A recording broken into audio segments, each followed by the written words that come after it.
At first, they make promises. They bring in a long, detailed copy of what they refer to as a manifesto, of the things they will do for you once they come to power. You vote for them, choose them as your representatives, but once they come to power, all promises go futile, and all that is left are corruption, administrative apathy, malpractices, and illegalities. Don't believe us? Here is an account of 4 non-BJP states: Rajasthan, Delhi, Maharashtra, and Punjab, where COVID-19 vaccine scam, oxygen scam, and dumping scam are being carried out right under the noses of the state governments. Hi and welcome to TFI English, the national socio-political analysis arm of the TFI Media Group.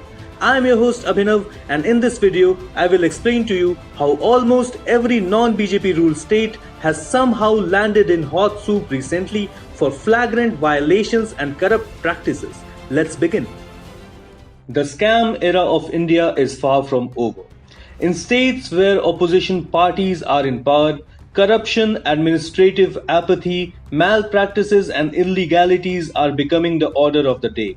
What would be abnormal for states would be to do something right over a prolonged period of time. Almost every non-BJP ruled state has somehow landed in hot soup recently for flagrant violations and corrupt practices. States like Maharashtra, Rajasthan, Delhi, and Punjab are leading the way in making the lives of the people hell. Interestingly, 3 of these states are ruled by the Congress party. COVID-19 has brought the best and worst in many of us. But for governments in states cited above, the trend has been to largely exhibit their worst possible behavior. Take Maharashtra for instance, where the absolute ineptitude of the Maha Vikas Aghadi government has led the state to become the COVID capital of India. In April, TFI had brought to light how the Brihan Mumbai Municipal Corporation, or the BMC, was helping incoming international travelers escape institutional quarantine of 7 days for hefty prices. Further, when BioVet Private Limited sought the Maha Vikas Aghadi government's approval for a new vaccine manufacturing site, the Deputy Conservator of Forests of the Pune division, allegedly at the behest of CM Uddhav Thackeray, pointed out that the area in question was a reserved forest. This was allegedly a consequence of Bharat Biotech not agreeing to the MVA government's brazen demand of Maharashtra being supplied with 50% of the doses manufactured at the new Pune facility. The vaccine manufacturer then approached the Bombay High Court and won the case against the Shiv Sena-led government. BJP MLA from Mulund, Mihir Kotecha, had last month alleged that a vaccine scam is taking place in Mumbai, wherein individuals who did not receive their vaccine doses were being provided with provisional certificates by the Maharashtra government. The quantum of malpractices and illegalities reported from Maharashtra is so high that summarizing them in one report is not possible. So let us move on to the next state, which is ruled by the Aam Aadmi Party. In Delhi, the Kejriwal government had recently vehemently opposed the centre's request to the Supreme Court asking for a conduct of the detailed audit on the oxygen usage in the national capital. After the Supreme Court gave a nod to the audit, the daily oxygen requirement of Delhi miraculously came down, thus exposing how the AAP government was inflating the city's oxygen demand and creating a paranoia around the lack of sufficient oxygen deliberately. Right under the AAP government's nose, a massive oxygen concentrator hoarding racket was flourishing, which was exposed by the Delhi police. The Enforcement Directorate, after raiding the premises of Navneet Kalra and Gagan Duggal in connection with its money laundering probe into the hoarding and black marketing of oxygen concentrators, not only recovered 150 foreign brand liquor bottles but also unearthed over 7,000 oxygen concentrators imported from China, which were sold to people at exorbitant rate by falsely claiming that German technology was used in the manufacturing of the oxygen concentrators. As reported by TFI previously, according to the invoices, each oxygen concentrator had been procured in bulk from China and Hong Kong for not more than rupees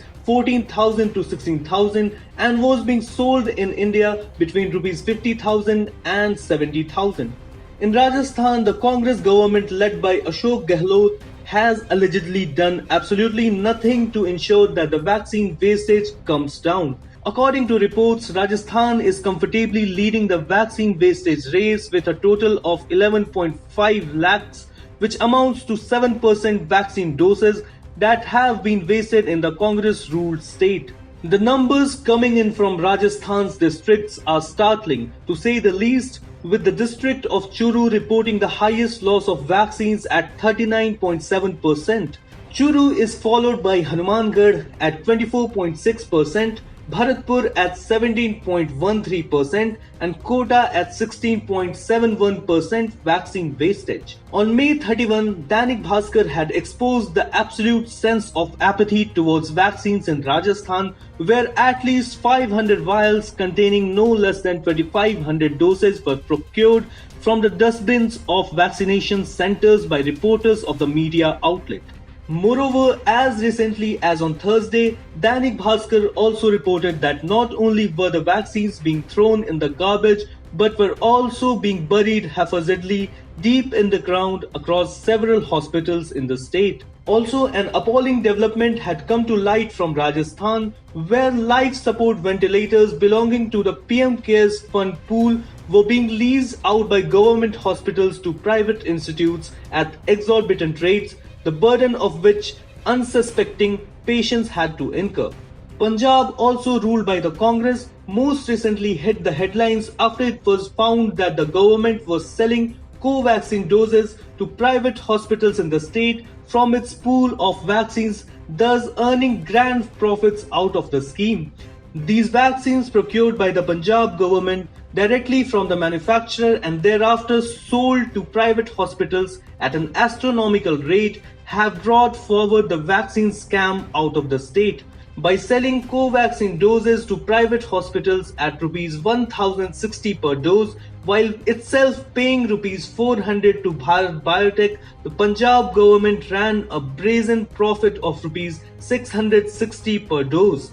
The private hospitals meanwhile profited Rs 400 per dose, as co-vaccine was being sold in such hospitals at Rs 1560 per dose. Meanwhile, in states like Chhattisgarh, Jharkhand and Tamil Nadu too, the situation seems far from comforting.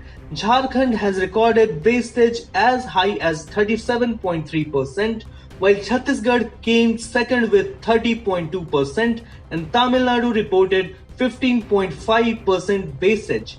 It is imperative to note that the national average of doses being wasted is only 6.3%. While the people of such states thought that a crisis would knock some sense into their leaders, evidently the character of opposition parties, especially the Congress party, seems to be getting the better of the administrations in such states.